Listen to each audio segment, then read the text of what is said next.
Hello, aspirants. Today we cover one of the most repeated economy topics growth and development. This appears every year in both prelims and mains, especially through things like jobless growth, inclusive growth, and human development.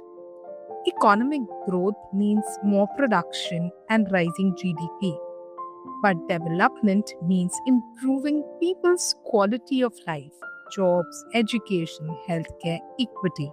Growth without development leads to inequality and unemployment. Common UPSC mains angle. Look at the PYQ on the screen. Is inclusive growth possible under a market economy? State the significance of financial inclusion in achieving economic growth in India. Asked by UPSC in 2022 in mains.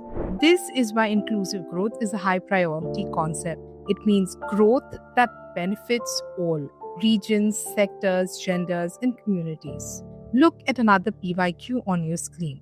The nature of economic growth in India in recent times is often described as jobless growth. Do you agree? This was a repeated theme in 2015 as well as 2016. UPSC wants you to connect employment with productivity and growth.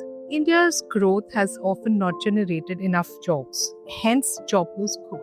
Look at the mains 2020 question again on your screen. Explain intergenerational issues of equity from perspective of inclusive growth and sustainable development.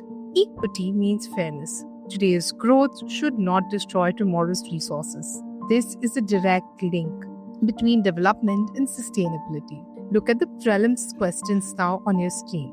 In 2018, they asked about per capita real GNP and economic development. In prelims, they check the basic concepts and logic. Growth equals numbers, but development equals well-being. We know that. The answer here, of course, is C. So what we've understood is that while preparing, always connect quantitative growth with qualitative development.